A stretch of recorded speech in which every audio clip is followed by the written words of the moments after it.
our country was founded because of a threat from the Americans. That's what got us together. That's what got British Columbia into Confederation, was a threat from the Americans. Well, maybe this will do it and get us ready for that new 21st century. So I see positive. I just think we need to change what we're doing, change the game, change the objective. Start playing to win, not playing to lose. You're listening to Maple Leaf with Ryan Williams. Ideas that move a nation. Well, we're joined today on Maple League Canada's economic podcast by Barry Appleton. Barry is Canada's foremost international trade expert. Barry, you're a lawyer not only here in Canada, but also in the U.S. Apparently. Guilty as charged. So you know what's up in terms of trade, international trade. You've been around for a long time. Really happy to have you here in the podcast. And for Canadians who are joining us, they're really interested, obviously, in trade right now. And trade's been a headline in Canada for the last 2 years, last year specifically. Let's start from the beginning, Barry. Let's start from basics. What is trade? Well, okay. So what we used to think trade was and what trade is today are kind of different. Because in Canada, what we thought trade was simply the issue of market access. We thought if you could just cross that border, everything would be good. But now what we understand is that it's about leverage, not about trade. It's about certainty rather than just being able to cross the border. And that changes everything. So what trade is today is about economic security. And what it used to be was just about market access. And when we talk about trade, so we really talk about one country, right? Because Canada trades 75% with the United States. We have all these other countries in the world. We have something like 15 trade agreements, 54 nations. But the U.S. is our trading partner. That's about $500 billion worth of trade every single year. And it's reciprocal. I think we're pretty much balanced each way. We send oil down to be refined in northern Texas. We smelt aluminum. But there's also this growing digital economy. So when we look at trade now, what are Canada's strengths to have leverage, and are we using them? Okay. Well, you got to think a little differently on that. So when it comes to trading goods, we are levered rather than having leverage. But when it comes to services, because we don't actually produce, we actually consume, we are a huge U.S. market. So there's a huge surplus rather than something the other way around. In other words, the United States needs us because we're one of their best customers. That gives you leverage. When you're the customer, you have leverage. When you are the seller and you're over-leveraged because you only have one market, you lose leverage. So different types of markets give us different types of leverage as we go through it. So it's a much more layered situation. So the real question is, who is it on the way through the process who can control the certainty? And the lack of certainty is the biggest problem that we have right now. So we've had an agreement with the Americans for quite some time. It was the early 90s that we came up with the first NAFTA. So that was Brian Mulroney and that was Ronald Reagan. So explain what that was sold as. Free trade was the headline, that we were going to have free trade with the Americans. What was that first agreement for free trade, and what do we have now? Do we still have free trade? Okay, so the first agreement and the second agreement. So the first agreement, what we sometimes call the CUSMA in Canada. So the Canada-U.S. Free Trade Agreement, the one that was done with Mulroney and Reagan. And then the second agreement, which is the NAFTA, which came in 1994. Those were really free trade agreements.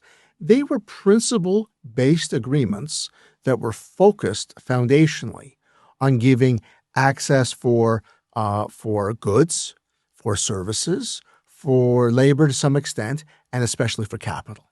So 4 freedoms, and they were focused about that. They were conceptual ideas.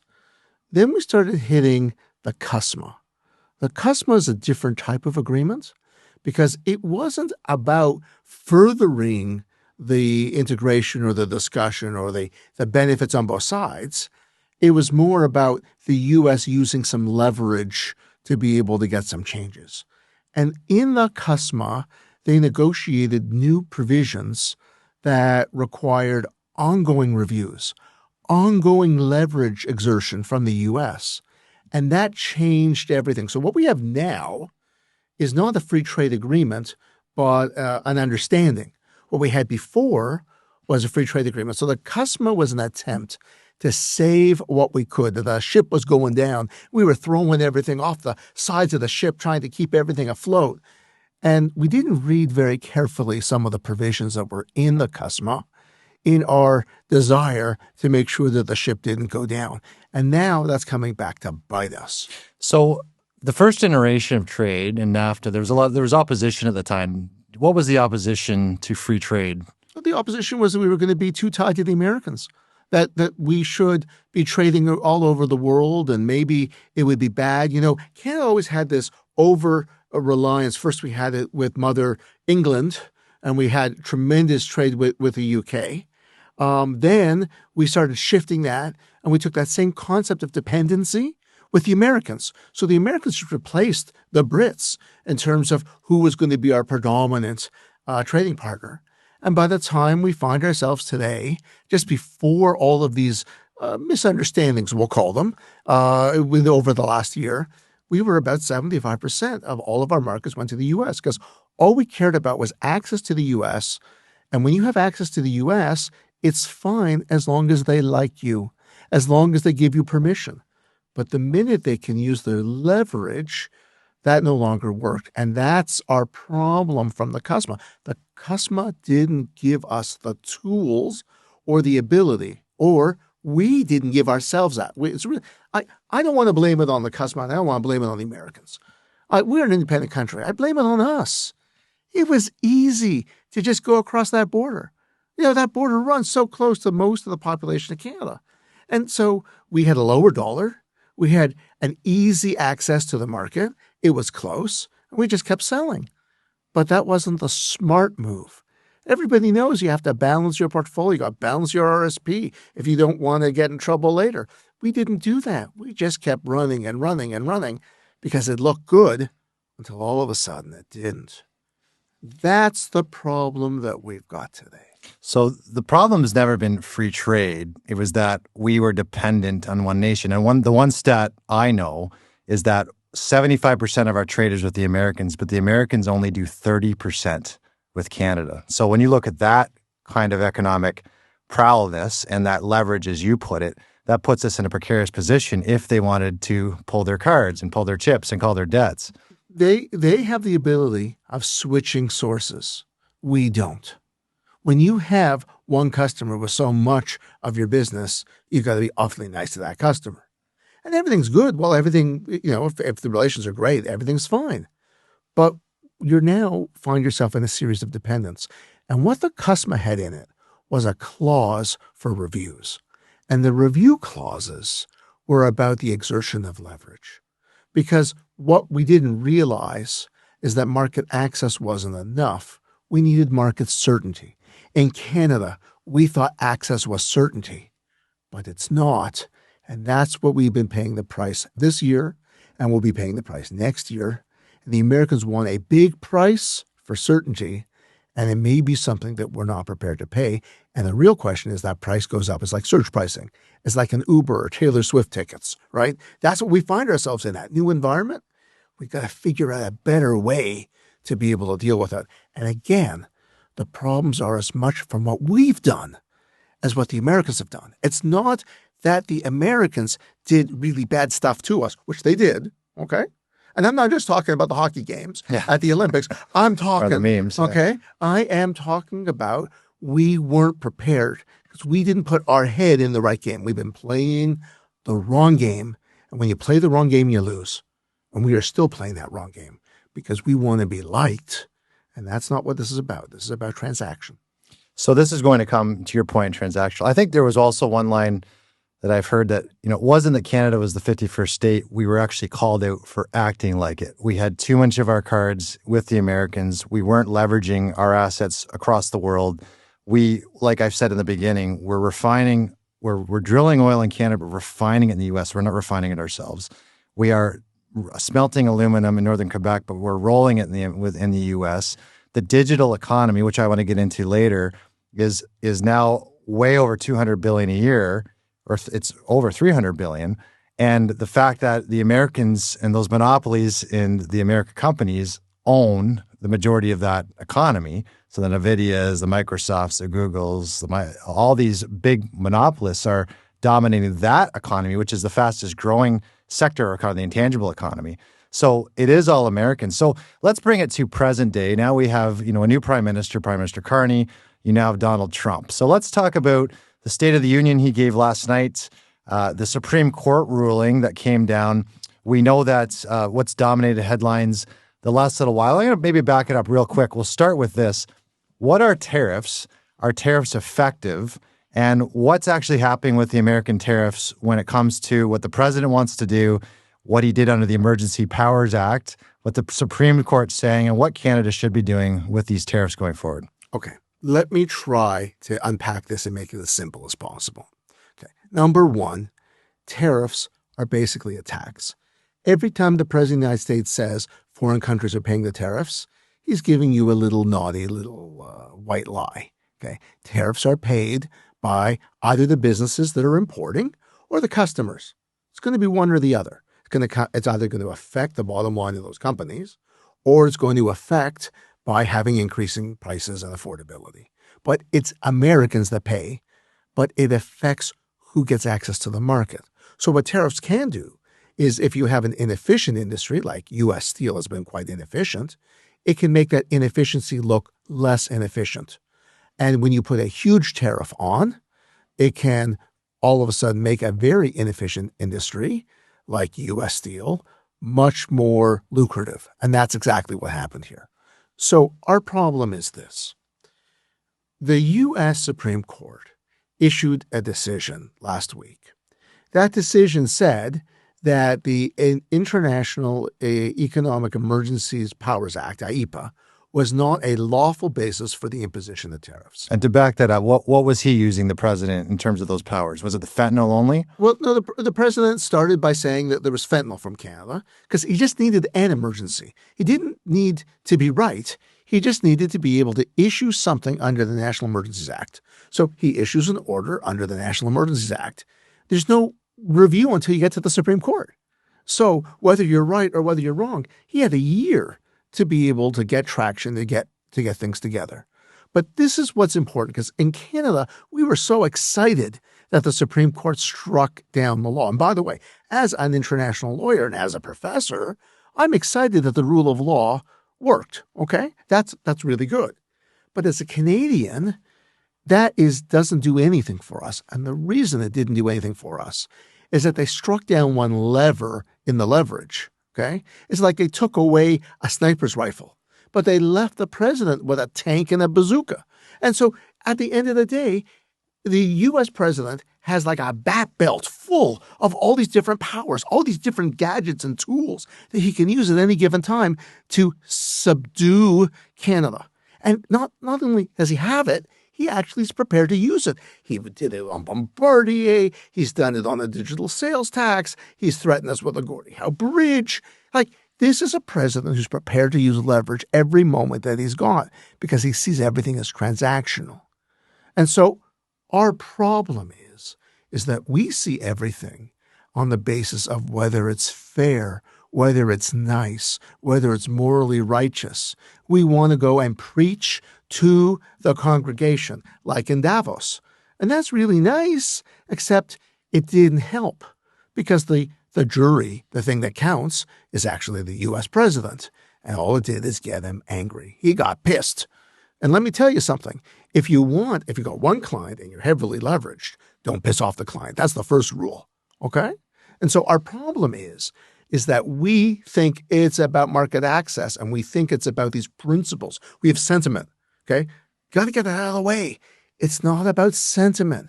It's about certainty. That's what business needs. That's what our workers need. That's what our economy needs.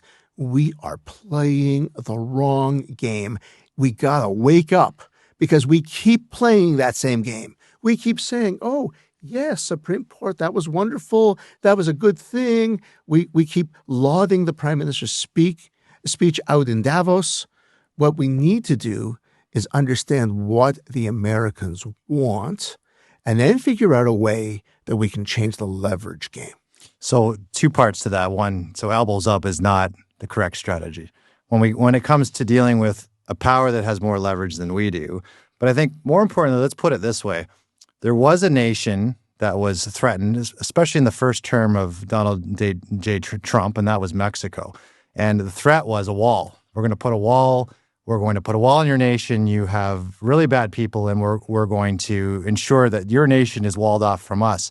But something happened in the last 6 years, and that's that Mexico actually did a better deal with the Americans than Canada did. So the Americas, they do have the north of us, and they do have the south, which is Mexico, and they're able to play both, where north of us is, well, the North Pole, and south of us is the Americans, and we have to go east or west from our coastline. Why was Mexico under threat with a wall, able to pull off a really good deal with the Americans? And what I mean by a really good deal is Mexico is now the USA's number one trading partner. Canada used to be the USA's number one trading partner. So Mexico leapfrogged us. And I think part of that, what you mentioned, was the USMCA, the CUSMA deal that was done last time. How did Mexico figure out how to negotiate with the Americans? And is that a lesson for us on this round? Okay. I think what's actually better is for us to actually focus on what they're doing now. We have a year now under our belt of dealing with Trump too. Let's look at why the Mexicans have a better relationship now, why they don't have the same type of impact that we have, why their general tariff level is lower, why they're having less problems. Okay? So we have been sitting with the Americans talking about joint benefits, things that are beneficial on both sides of the border, things to grow trade, things to grow security and safety. And the Mexicans say, we don't want any of that. We're going to deal with what you think is important. In other words, the Mexicans have understood that the Americans are thinking transactionally.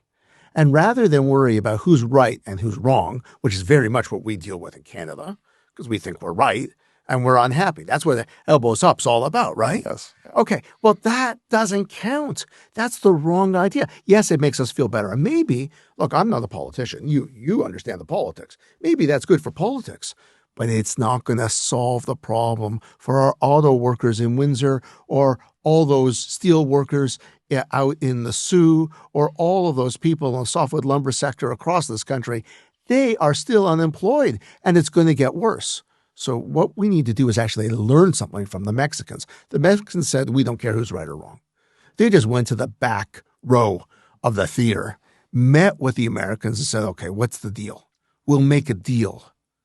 Making a deal actually can make sense and not worry right now about who's right or wrong. Okay? We are so focused on having the rule of law. And look, as a law professor, I love the rule of law. That's what I live for. But right now, it's not about that. It's not about making us feel good. It's about protecting the economic security of our country. And that requires a different thinking and a different game and different tools.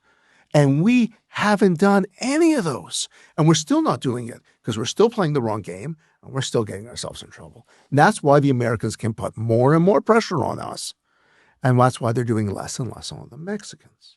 And I think what it really comes down to is pro-Canadian. It's not anti-American, it's pro-Canadian sovereignty, and the fact that we need to be sovereign as a nation and find, to your point, ways that we make deals that protect jobs, that grow our economy. You know, I've never understood once why the prime minister hasn't sat with the president and say, we want to create as many American jobs as possible, because guess what? With 75% of our trade tied to the Americans, that creates Canadian jobs. Yeah. We both win under North America, but instead we've gone either to grovel with the president or in public to defy him. And to your point, not go back to make the deals that, well, yeah, create Canadian jobs. If we drill more oil and we don't own a refinery, another refinery in Canada, guess who's refining that oil? If we're looking at creating more IP in Canada, of which 80% of that IP is owned by Americans, and American VCs in the first round of 2025 had 90% of the buy-in of venture capital in Canada, and that's American companies that are benefiting. If Canada's producing more of that, the Americans win. So it's almost that relationship is symmetrical, and there's mutual benefits if we go in to say we would like to grow together. So to your point, what do we know what's happening behind the scenes? And I guess when it comes to the leadership right now, what is the path to make a deal with the Americans now with this president? And I'm going to go back to one real quick point before that. Some Canadians will say, well, we'll just wait 2 years, or we'll wait till November midterms. But they forget that when President Biden was in power, we had a tariff in place, which is softwood lumber, and it actually doubled. Not only did it not go away, it doubled under Joe Biden. When I was a trade critic in Parliament, I stood up many times and spoke about how it cost Canada 100,000 jobs. This is lumber. Like Canada has lumber for days, but these tariffs are in place and it was dispute over stumpage fees and all these other legal mechanisms. But we were unable, even from that president, to go and make a deal. It's just something as simple as softwood lumber. What's the path forward with all these other things coming up now in these new negotiations? Okay. First of all, softwood lumber is not simple. No matter any way, it's been going on for 30 some odd years. It's not simple. But, okay, that's the trade lawyer part of me had to say that. Yes. Okay. Now, let's just really focus in here. Okay. First of all, the waiting game is a death knell for us. This is like a siege. In a siege, if you are besieged, you don't want it to go on longer. Okay. So we think we're going to wait them out. Do we actually think Democrats are going to be better on trade? They might be nicer to Canada, but they might not be nicer to Canada. But they certainly are not better on trade. We know that for a fact. Okay, that's the first piece. Second of all, what we do know is that foundationally, we aren't equipped to be able to even deal with what's going on. So part of our problem is that we haven't put in the infrastructure because we've been so focused on being the Boy Scouts. We salute. We are unbelievable. We're like the Mounties with a nice uniform and everything. We look great. We do our duty. And this is not what this game is about. Okay? This is rock'em sock'em. This is like UFC going on, and we're walking in there with we have a little note from the prime minister saying we're going to be nice, and they've got every tool at their bit, and they're using every type of. So what do they have? What are their tools that they have that we don't? Because that's really important to look at. Okay, so let's go through it. So everybody's talking about this new thing the president talked about, Section 122. Okay, Section 122 is a tariff that you can do for a temporary basis for up to 150 days for 15%. If you claim there's a balance of payments issue. There is no balance of payments issue, but you claim it, that's all you need, okay? Again, the president says that that's usually just good enough until you go back to the Supreme Court in a year. Okay, so while that's going on, he's buying time to be able to use the national security apparatus, Section 232 that's been using right now on all the sectoral tariffs against Canada, and the ones that he's threatened are the 301s. The ones that say that Canada isn't treating the United States fairly and we're in violation of our trade agreement. The reason he hasn't wanted to get rid of the trade agreements is because he wants to use them to justify Section 301. Okay? So that's part of our problem. So he's going to say we're being unfair about softwood lumber. We're being unfair about supply management. Yeah. We're being unfair about digital sales tax. We're being unfair about the GST. All of these give the ability to impose very high levels of tariffs under Section 301. But there's more because the president is using all types of economic sanctions. He's using decertification risks, regulations. So we might have a problem with getting our aircraft, knocking down Bombardier, a huge national champion. There's a huge number of ways that you can exert it. Now let's look at what we do in Canada. Okay, in Canada, do we have the tools? Not very many, and we didn't want to use them because we thought what the Americans did was wrong. And we're so focused on being right or wrong that we're letting our own workers suffer. And that is part of the stuff we got to change, okay? That's deeply ingrained in the government, in our negotiators, and probably in our prime minister from the way he's speaking and doing things. And that's got to change. So does that mean more power to the prime minister? Does that mean we change some legislation in Parliament? Well, first of all, you change legislation. Yeah. Because one of the things you do, if you're levered like this, is you have to create an act that automatically imposes counter tariffs immediately, blocking tariffs so that if they do it to us, it automatically comes in. So they know right away there's a cost to their own markets. Remember, the president's very focused on getting markets for American companies. If all of a sudden they're going to get blocked out because of tariffs, that may not happen. So our problem is the Americans do something bad to us. Okay, so what do? We immediately hold some meetings. And then we hold some consultations. And then Global Affairs Canada holds some consultations. By the time we're done, we're 2 or 3 months down the way, and then we say, yes, we are going to retaliate. And then we pull back. Okay. Why? Because 3 or 4 months later, it doesn't make a difference. But if you had an immediate, involuntary way, this is deterrence theory, right? If you were to have that, it would probably prevent the imposition in the first place because the cost would be automatic. Similarly, you've got provisions of U.S. law that are extraterritorial in effect. We did that with a thing called FEMA on the Helms-Burton. They would have legislation that would affect Canadians dealing with Cuba. And so we had blocking legislation. There's all types of extraterritorial legislation, especially in the digital space. And the thing called the Cloud Act's the most problematic. And so we have no blocking legislation. And when it comes to the digital economy, the economy of the future, because we're so focused on our widgets, which we should be focused, right? Mm-hmm. But the future is about services and the future is about intangibles. And if you don't own it, you're automatically leveraged. And the absence of regulating and the absence of owning that means somebody else controls. So we actually are not just renting things on the U.S. market when it comes to digital and cloud and AI, but we're actually losing the future economy because we haven't taken action. And those are areas where the lack of Canadian IP, the lack of Canadian innovation is coming back to haunt us. And we are going to basically be paying the Americans for generations to come. And that's an area that I can't understand because Parliament knows about it. You remember Parliament? You were sitting on committees that people would talk about it, but they did nothing. And doing nothing during all of that costs us significantly. So the bat belt that we need to have is empty because we thought it was bad. It's time for us to get the bat belt working. It's time for us to create legislation. And what's even worse, there are some reservations and exceptions in the CUSMA that are available for Canada we could have used to buy Canadian the whole time. We never used it. It was there. We decided it was bad. Again, salute, right? Mm-hmm. So we thought trade would be good and we would look bad. We should let the Americans do Buy America and they could look bad without realizing that we could have done the same thing and protected Canadians and enhanced our own economy, enhanced our own capacity.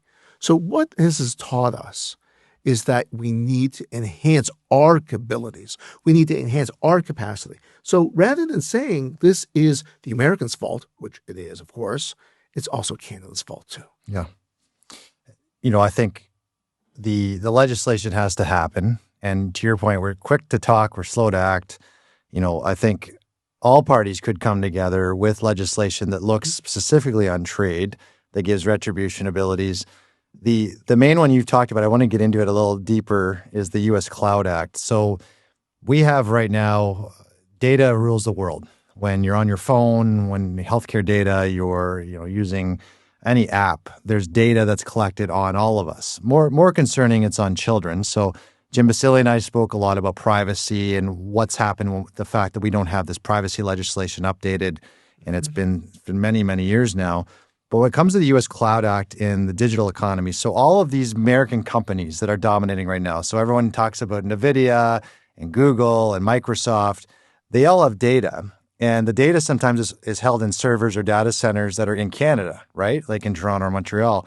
So the U.S. Cloud Act allows that data that's owned by the Canadian data held in Toronto to be under U.S. jurisdiction. Is that correct? Under the courts? Explain that to me. So let me explain it to you.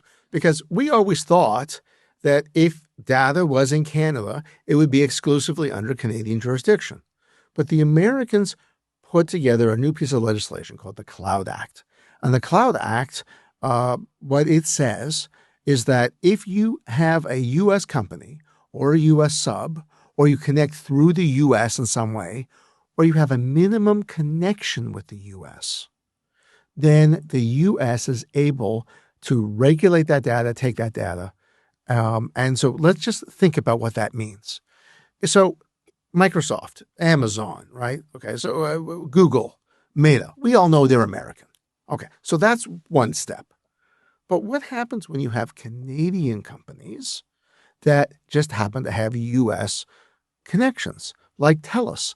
It has 1,900 jobs in the U.S. Or BCE, which has substantial U.S. investors and is interlisted on U.S. Stock Exchange. They meet the U.S. regulatory minimum connection test. Same with Rogers.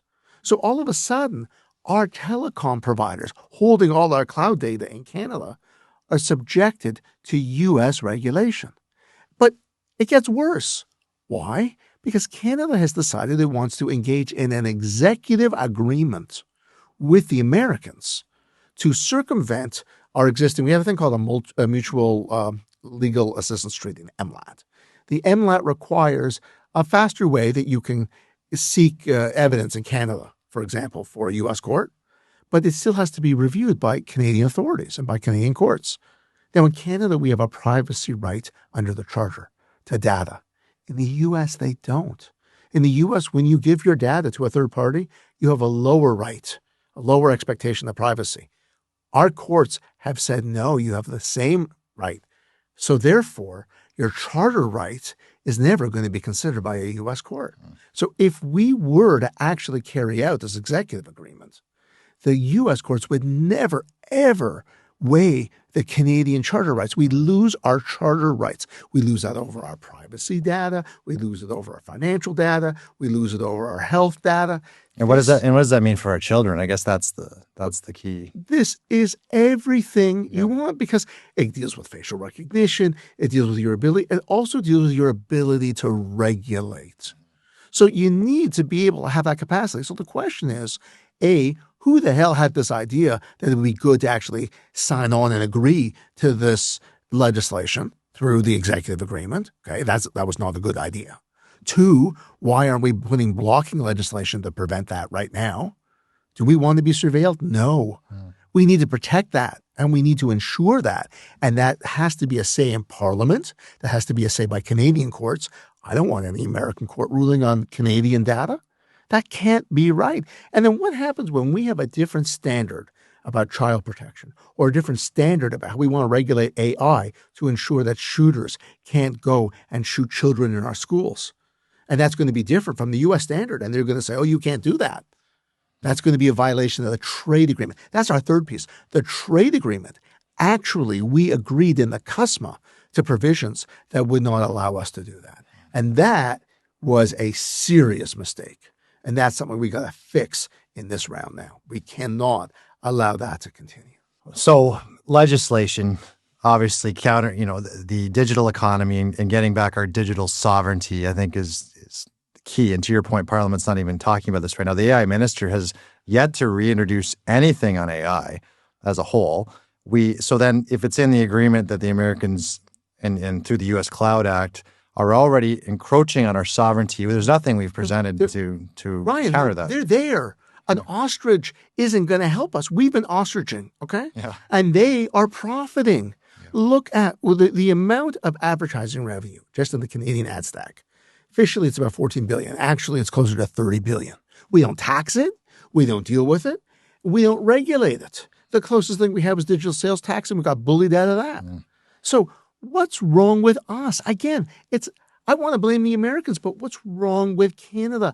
If you're a sovereign country, you take sovereign acts. And if you're sovereign, you have more of an ability to deal with the Americans. The Americans deal with the countries that can say no to them, not the ones that say yes. It's predator versus prey.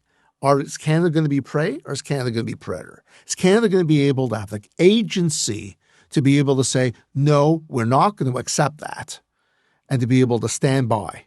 And the answer is right now, no, but we have it. We're not using it. And so Canada right now, do we have digital sovereignty? No. No. But we should. There's no reason that we shouldn't. And when we think about the key issue for the intangibles economy is who owns the patents, who owns the data, who owns those pipelines. We should be, so we're focused on major projects and putting in some pipelines, and that's good. Okay, I have no problem with that. But why aren't we focused on the most important pipelines of the future, which is about data, which is about services, which is about AI. Why aren't we putting that same focus, that same whole of government approach into that?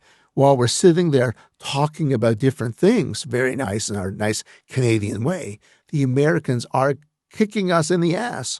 They are owning it, they are making us pay, and they are profiting from it handsomely. We are their largest market outside the U.S. So let's talk about where Canada went and where Mark Carney went. When we looked at this American problem that we've got, he went to China, which is, when we look at digital economy, it's either Americans or the Chinese who are dominating AI. They're dominating any IP in AI, any new technology, any of our data.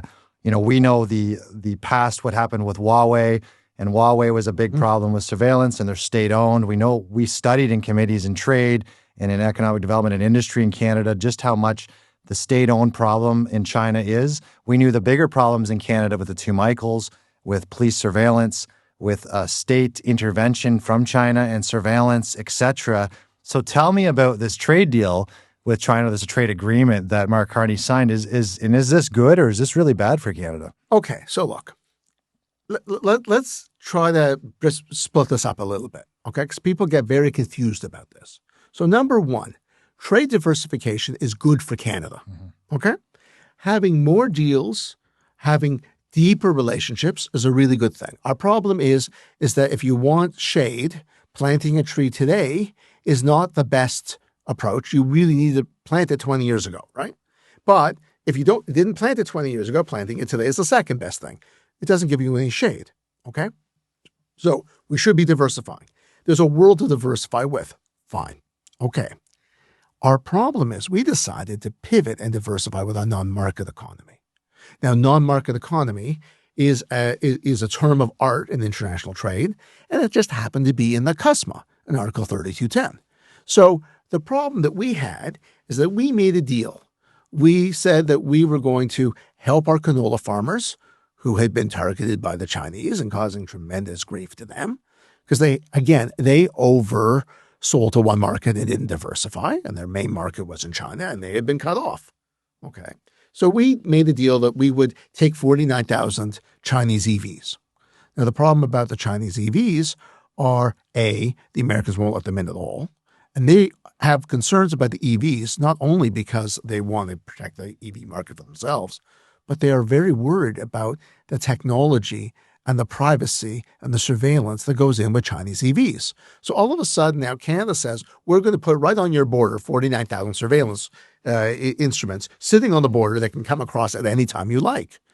And the problem is that we agreed in the CUSMA to a poison pill.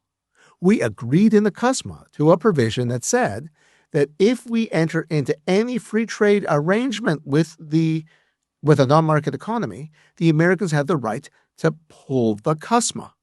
Now, what sovereign state agrees to that? I think nobody even read that. I think they didn't even give a damn about it. All they were worried about was saving some issues about supply management, which was a big issue that we had talked about in the CUSMA negotiations. But they didn't focus on what would happen with China. Because look, in 2017, we had done a deal with China. They figured we would never do another deal. Well, that was stupid. Okay? There's no other way around it. That was stupid. And then the deal with China now was improvident because it had to be cleared by the Americans. Because the terms of the CUSMA say that any party can simply withdraw on that basis. They can name, blame, and shame Canada. And they are prepared to do that. Canada can't afford for the CUSMA to be canceled. But yet, that's what we did.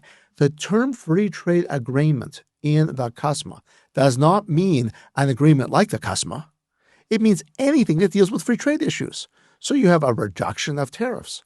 Now, people say to me, well, the Americans did something with the Chinese. Right, we could cancel the CUSMA.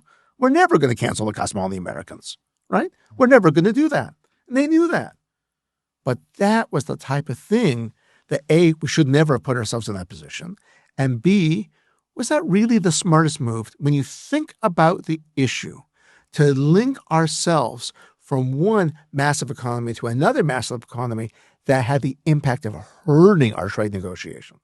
Our goal is to enhance our position and protect our workers. And what we did is we put them at risk. And sort of in medicine, the first rule is do no harm, right? Here, we did harm. And then everybody started running around saying, oh, it's not a trade agreement. Yeah, it's a trade agreement. Okay. Well, Carney was caught saying it was a trade agreement, then saying it wasn't a trade agreement. But to the point, not only is it the EVs, and that was an issue. So when I was trade critic, we led the charge to put tariffs on these vehicles. Mainly the reason was mercantilism. So mercantilism being that Chinese subsidize 100% of that industry. And we have still, like it or not, 150,000 direct auto workers in Canada who produce 90% of the vehicles they produce go to the Americans. So it's an integrated North American market as much as it's threatened. It's still 500,000 workers, direct and indirect in Canada, a huge part of our GDP. So my point when this came out was we were going to make a deal with not only an industry that with the surveillance and with state-owned China and a country that's not really giving us sales. By the way, that canola deal was only 10 months, wasn't it? Or 8 or 10 months. It wasn't limited. It was limited. Limited. So the second part was we're further angering that part of that we do 75% of trade with specific. Not only that, with also a speech on the so-called New World Order, which, whatever, you take that for what it is, not only in Davos, but also in China. It's to me, it seems that we are putting ourselves in a worse position for negotiation, not a better one, where I would think we would do a better deal as we do. And for all, I'll give the Prime Minister this. I don't think it's a bad thing for him to be across the world trying to make deals with other countries. He's in Australia this week. He's in Japan. Yeah. Great. This is what we should be doing. I always felt when I was the trade critic that it's the ASEAN members. It's the Philippines. It's going to be Australia. It's going to be Vietnam. It's going to be South Korea, which don't do a lot of trade with us. And you're trying to leverage that trade away from China. We buy $80 billion of goods from China every year that other nations could produce. China only buys $30 billion from us. And by the way, what they're buying from us, it was seafood and canola, which they held over our heads, but it was coal. Our number one export, besides canola, was coal to China at the time when this country's preaching all these other, platitudes. And then it was in these countries. So I think we should be in all these other Asian nations, number one. And two, what we were supposed to get from Mark Carney was Europe. Now, the problem with Europe and trade is that it's very protectionist. They have problems with trade within themselves. I think what I saw, there was a stat that we have grown our trade with the UK, even though we don't have a trade agreement with them yet. But the number one growth for that was gold, bullion, that we're sending gold, that we produce gold in Canada. And gold, which has doubled in the last 8-10 months because of uncertainty in the world, is something that we produce. There seems to be some leverage there that we can gravitate to. But is that the right path? Like not China, but trying to figure out the rest of this world, the other agreements? Okay. So diversification is really important. Okay. And yeah, the Prime Minister, that's the Prime Minister's job to go out and market the country. Okay. Fine. But it's not going to be fast, and it's not going to get us out of jeopardy now. What is going to get us out of jeopardy now is self-reliance. What's going to get us out of jeopardy now are building the types of tools, trade tools, to be able to make Canada more sovereign and to focus on the new economy, the digital economy. And that's going to be to have provisions that keep us so that we keep and retain IP in this country, and that we can protect those who need protection. So we see that with respect to privacy. We see that with respect to threats detection. We see all of these issues. And those are the things that we are doing nothing about, and we must do something for. Because economic security is what this is all about. So we used to think that trade was about market access. And what we're learning now is that it's about economic security. It's about certainty. It's about that focus. That's why we're playing the wrong game. We keep focusing on who's right and who's wrong. We need to be focusing on security and certainty and what our future looks like. And your best future is when you own stuff. Your best future is when you control stuff. Your best future is when you can be sovereign. And sovereignty has costs. Those are investments. It's time for us to invest and deal with that ourselves. And that is the big message I want to send to anybody in Ottawa. And that's for all parties. It's not just for one party. It's for everybody. It's time to wake up, smell the coffee, and focus on what's going to save us. It's not going to be elbows up, okay? Otherwise, it's simply, okay, or it's not going to be that we're not even have the chance to go into overtime to be able to win this. They're beating us in the game. We don't need to be beaten in that way, but it's self-inflicted. Time to straighten that one up. So I asked this to Jim. I want to ask this to you because I think it's really important. I know there's no political ambitions, but if you were to be the prime minister or the trade minister today, what are the top 3 things that we do in Canada in order to get us back on track?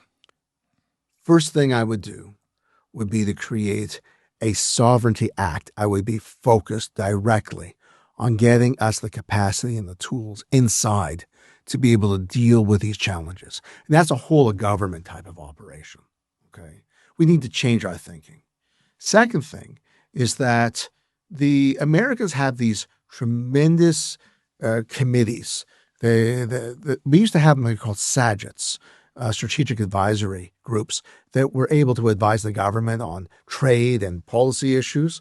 And the Americans still have them called ITACs. They have 1,000 people. They are security cleared. They are ready to go.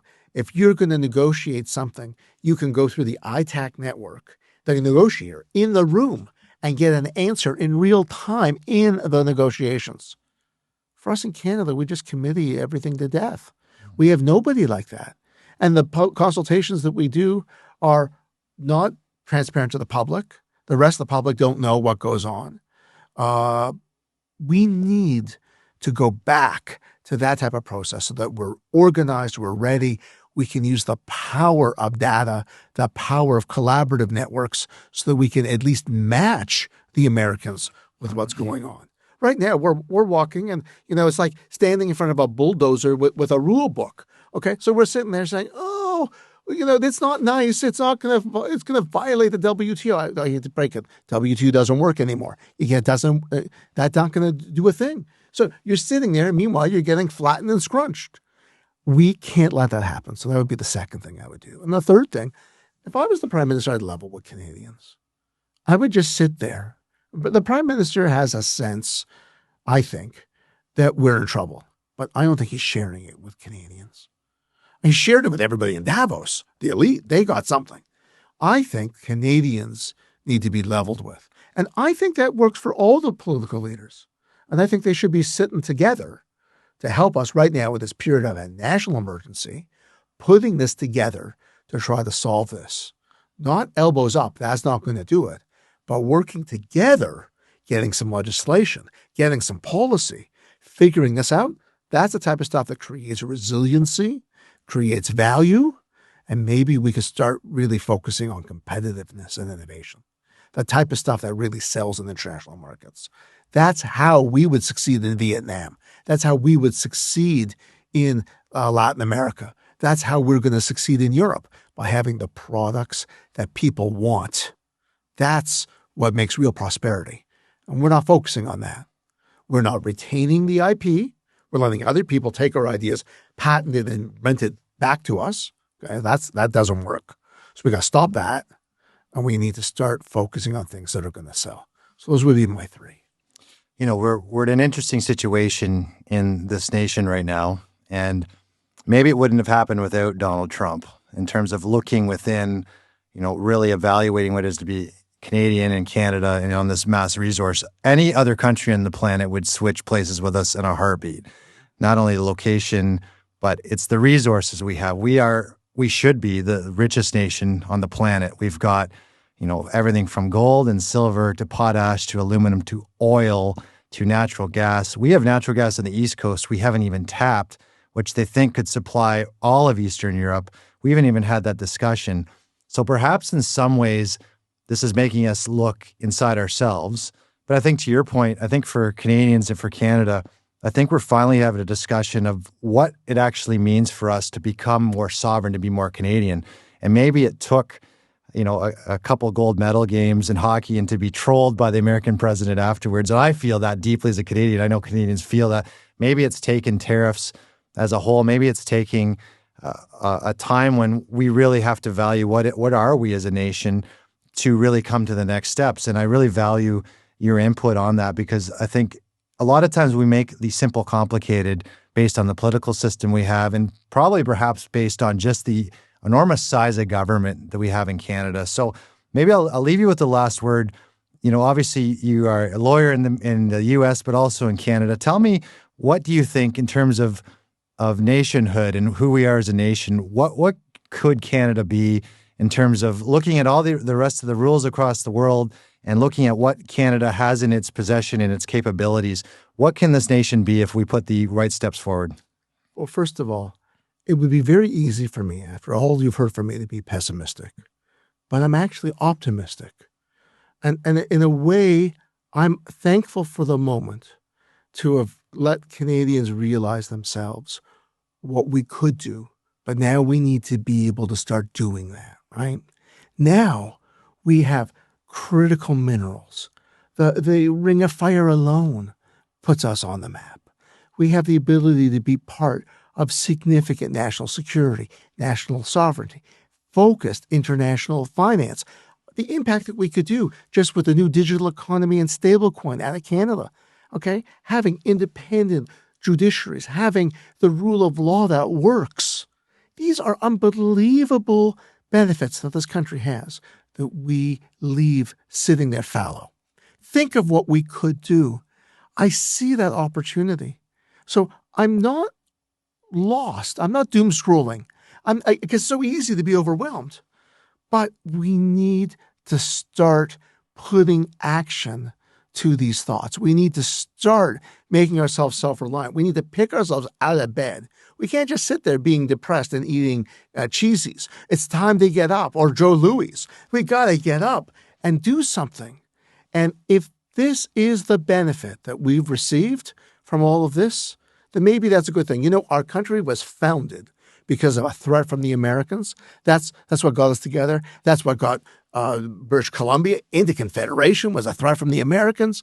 Well, maybe this will do it and get us ready for that new 21st century. So I see positive. I just think we need to change what we're doing, change the game, change the objective, start playing to win, not playing to lose. And that's what I'm hoping we can do. Well, Barry, thank you so much for what you do for Canada, for being patriotic, and for all the work you've done so far. But we look forward to seeing what happens in the future here. But thanks for coming on today. Thanks for having me.